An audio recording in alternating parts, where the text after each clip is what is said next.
reflexes like a mongoose on amphetamines. Waving his Wilson wand. Super scintillating and sensational from Sosa. It's tennis near the gods.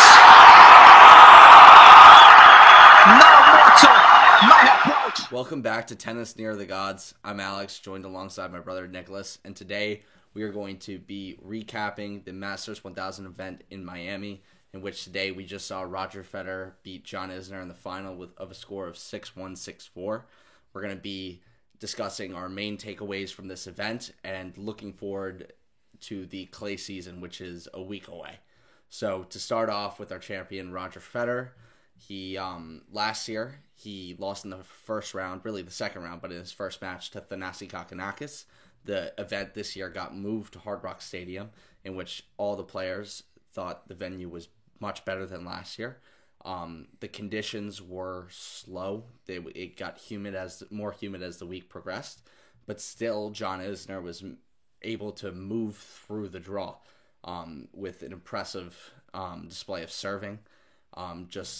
He was almost overwhelming to all his opponents, not in the sense blowing them off the court with the baseline, but just the amount of pressure he put on everyone with his serve. Yeah. And then any second serves that were in play, he was running around. He was putting a lot of pressure with his returns there. Not a lot of long points, but he was scrapping some. He had some good defensive plays, so it was a great week from him. He still loses 400 points because he won this event last year, but it was a positive look for him moving forward into this season because he has been struggling of late going into this tournament. So just to start off with a takeaway, Novak Djokovic still struggling after his first match exit last week in Indian Wells. He lost to Roberto Bautista Agut this week. This is the second time this year that Bautista Agut has taken out the world number one. I mean, when I'm looking at Novak Djokovic, what I'm seeing and what he's talking about in his press conferences and interviews outside of press conferences, his priorities have changed. His priorities are very clear. It's the Grand Slams. So these events, you will see him teetering out before.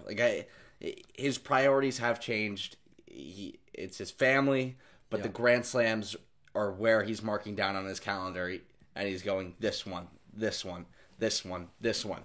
The importance of the Masters 1000s, not there really anymore. He won Cincinnati, so he's won all the Masters 1000s, so he's done everything there. I mean, he could just pad his record in terms of, but again, it's still just what he surprising. sees to cement his legacy is the Grand Slams. I mean, yes and no. There's not as much on the line. He's already so accomplished, and it's the Grand Slams. And when you look at how he played throughout the Sunshine Double, whether it was the Kohlschreiber match, even the Fratangelo match before the Kohlschreiber match, and then you looked at his performance against Bernard Tomic, he struggled in the first set. Granted, he still won in straights, but Tomic was up a break here and had break points at 4-all or whatever it was. And his struggles continued against Delbonis. And Delbonis played great tennis, that was redlining again, in my opinion. And then you get to Roberto, who's already beaten him once this year, seemingly has a good game to play against Djokovic. Djokovic struggles against people who do not give him pace. Roberto hits very flat, ball stays low. Again, that forces Djokovic to hit up, and his ball does not have a lot of oomph behind it. So that is of the styles of play to play Djokovic, you don't want to give him pace. This was a big week for Roberto in the sense that he made the quarterfinals of a Masters 1000, the first time in a while, I feel like, actually, gaining 180 points and really backing up his quarterfinal run in Melbourne. Yes. And it's a big step forward to possibly breaking into the top 10 at the end of the year. I don't know about top 10, but again, this is just... Again, I see him getting back inside the top 20. He's just solid week in, week out. In the race to London, I think this week he's going to break into the top 10. Granted, it's very early on in the season. Exactly. So, you also see Kyle Edmund. Kyle Edmund lost to John Isner, but he's progressively getting back to where he was. Even though he was a 19th seed in this tournament, And he beat the semifinalists in Raonic, which was a big in win. Indian Wells. And then moving down towards the draw. So, especially what we came out of this is that we had 2 Canadian semifinalists in Felix Auger-Aliassime and Denis how can you Shapovalov. not like Felix? And Felix Auger-Aliassime? comes through qualies. That's probably the biggest headline of this tournament, other than Roger taking home the title, is Felix. So Felix, 18-year-old Canadian, massive game, tall guy, massive forehand, massive serve, big backhand, just all around great player. Has every tool in the shed, and had to play quality match after quality match. So he just got better. And in As the qualies, tournament he won in 3 in the first round against Luca Vanni, and then beat Paolo Lorenzi. And then his first round has to play Casper Ruud, who's another up-and-coming big player. He was a former number 1 in the world, junior. Beats him in 3, and then has to play Martin Fucsovics, who's another tough. big player, a lot of weapons, big hitter, and he wins that 6-0 in the third. And then has to go against Hubert Hurkacz, Who just beat Dominic Thiem. who just beat Dominic Thiem and is another big player on the And come he's up. playing really well. Again, he's someone who's definitely going to break into the top 20 this year, for sure. He didn't come out of nowhere. He was heralded as one of the next guys to come up, but it happened a lot sooner than most people expected coming into the season. Maybe later this season, but Yeah. right away he's in it. And Felix beats him. And then Felix has to play Nicholas Basilashvili, who's one of my favorite players. You're a bit biased on that. Yeah. But again, that's a big win. He dug himself out of holes. Basilashvili was serving for it in the first set. Felix ends up winning that in 2. Basilashvili is a great player. I mean, he's a top 20 player.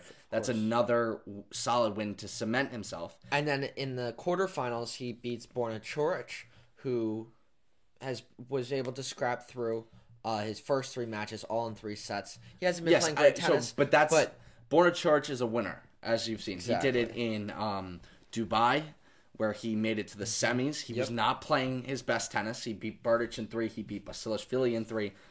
But all 7-6 in the third, I think.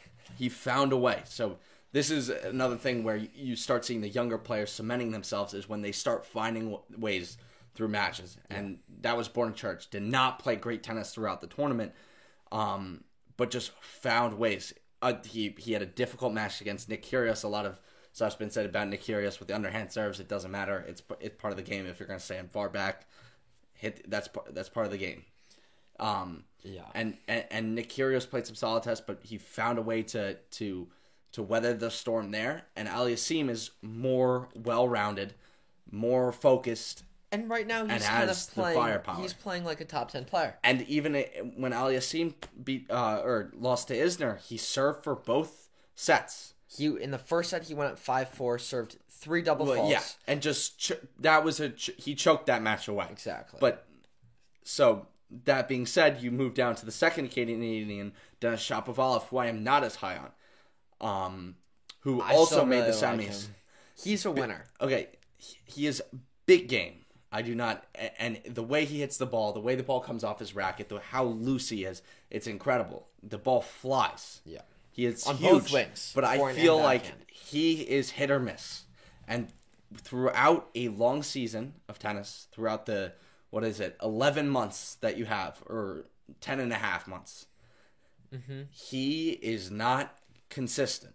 And I have said this, he probably will become consistent, but not this year. I don't see it. This is nothing new. But I don't think that's going to be a problem. This isn't a new result for him, in my opinion. Last year he made quarters? He's made 2 other semifinals, I believe, in Masters 1000. So he has played big tennis, big time tennis. That is no surprise. He can do it. But you look at the people he beat, and other than the Stefanos Tsitsipas match, which is a big win, but Tsitsipas has not been in as great form as he was in Melbourne. And at the end of last year. But that happens. It goes in and out. You're not always playing your best. He did not play great in Indian Wells. But other than that, Francis Tiafoe, outside the top 30. Other than that, Andrei Rublev. Then you have Daniel Evans. Daniel Evans coming back. But still, he's playing some great tennis. He used a advantageous draw to help. Again, you look at Zverev bowing out in the first round to David Ferrer. He's losing 600 points this week. And you wonder what's up with Alexander Zverev, because he's been knocked out of 2 consecutive first rounds of Masters 1000s. I mean, he's bound to drop out He's because in the clay struggling. court swing, where you have to remember, I believe he won 13 matches in a row, including a Masters 1000 Again, title. he is better on the clay. He is. And there's no reason to think that he won't bounce back. He is the poster boy of the next generation, or poster guy of the next generation. I still think, though, Felix Auger-Aliassime is going to be the one who's going to be better than him. As of right now, you look success. at Felix and you say, he is more aggressive. He is more willing to take charge. I feel like, in my opinion, when the going gets tough for Zverev, I feel like he backs off and goes into this grind mode. He is more of like an incredible athlete for 6'6". Can move unbelievably well. But that is not where he is going to be most successful if he starts getting bullied around against a David Ferrer, which somewhat happened in that match. David Ferrer started to find more inside outs, push him around. That is not Zverev's success. That's where he has had trouble, where he gets forced back off the court. I think it'll be interesting to see how Felix does in the indoor swing of the season in the fall. We know that it's not even. We're not going to even go in. The indoor season is far from here. That's true. It's first the clay, which is Felix's surface of choice.